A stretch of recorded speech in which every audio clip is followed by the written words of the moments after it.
Patibong ni Duterte ang kanyang pagsama sa Netherlands at nahulog ang PNP at Marcos administrasyon, hindi lingid sa kaalaman ng marami na matagal nang matalas ang pananaw ni dating Pangulong Rodrigo Rody Duterte pagdating sa larangan ng politika at estratehiya. At sa nangyari kahapon kung saan siya ay agad gustong dalhin sa Netherlands nang hindi dumaan sa tamang proseso, tila malinaw na nagtagumpay siya sa isang napakaingat na bitag laban sa kasalukuyang administrasyon at sa Philippine National Police, PNP. Ang paglabag sa Rome Statute at ang Poisonous Tree, isa sa pinakamahalagang aspeto ng batas sa International Criminal Court, ICC, ay ang pagsunod sa Article 59(3) ng Rome Statute na nagsasaad na ang sino mang inaresto ay may karapatan munang dumaan sa korte ng kanilang sariling bansa para sa interim release o pansamantalang paglaya habang inaayos ang proseso ng pagsuko. Ang competent authority sa kasong ito ay ang Hukuman Supreme Court PH ng Pilipinas at ang custodial state ay ang Pilipinas din. Ngunit ano ang nangyari? Isinakay sa eroplano si Duterte papunta sa Netherlands nang hindi man lang dumaan sa tamang proseso. Ito ay isang malinaw na paglabag sa batas ng ICC mismo. Ibig sabihin, anumang kasunod na hakbang mula sa paglilitis hanggang sa anumang hatol ay maituturing na fruits of a poisonous tree. Sa madaling salita, kung ang mismong pagkakaaresto ay may depekto, lahat ng ebidensyang susunod ay maaaring ibasura. Ang pakana ni Duterte. Bakit hinayaan niyang mangyari ito? Maraming nagtatanong, bakit hindi lumaban si Duterte? Bakit tila tanggap niya ang nangyari? Ang sagot ay makikita sa mismong mga salitang kanyang binitiwan. Naiintindihan ko mga yan dahil trabaho nila ito. This is why it has come to an end. Isang pahayag na puno ng kahulugan.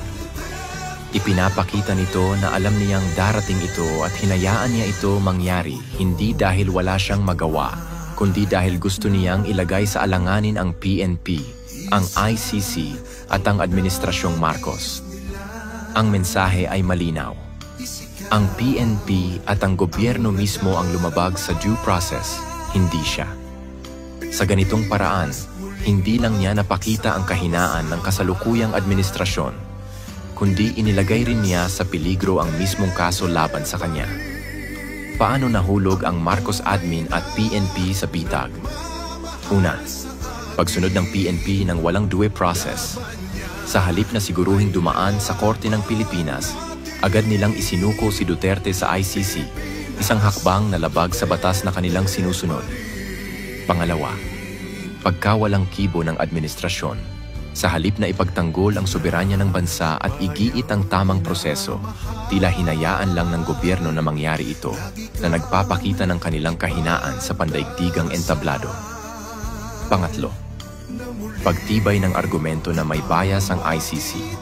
Dahil sa hayagang paglabag sa Article 59(3), lumakas ang argumento na ang ICC ay hindi patas at ginagamit lamang laban sa mga pinunong hindi kaalyado ng kanluran. Ano ang posibleng mangyari ngayon? UN Security Council intervention. Ang mga bansang tulad ng Russia at China ay maaaring kumilos upang suspindihin ang ICC proceedings laban kay Duterte gamit ang paglabag sa Article 59(3) bilang matibay na batayan. Pagkawasak ng kredibilidad ng ICC. Kung ipagpipilitan ng ICC ang kaso laban kay Duterte, maaaring tuluyan itong mawalan ng kredibilidad, lalo na kung mapatunayan na ito ay naging isang kasangkapan lamang ng politika. Kawalan ng legal na basehan sa kaso. Dahil sa fruits of a poisonous tree doctrine, posibleng maibasura ang kaso laban kay Duterte na magbibigay sa kanya ng isang makasaysayang panalo kahit pa nasa Netherlands na siya. Isang matagumpay na estratehiya. Sa unang tingin, maaaring isipin ng iba na si Duterte ay talunan sa sitwasyong ito. Pero sa mas malalim na pagsusuri, lumalabas na siya ang tunay na nagwagi. Hinayaan niyang mahulog ang PNP at ang Marcos administration sa isang bitag na sila mismo ang lumapastangan sa batas, isang hakbang na maaaring magresulta sa pagbagsak ng mismong kaso laban sa kanya. Kung sakaling ito ang maging dahilan ng pagbagsak ng kredibilidad ng ICC, Masasabi nating nagtagumpay si Duterte sa pinakamalaking laban ng kanyang buhay, hindi sa pamamagitan ng dahas, kundi sa pamamagitan ng isang maingat at matalinong estratehiya. Good luck, Mr. President Bongbong Marcos and PNP Torre.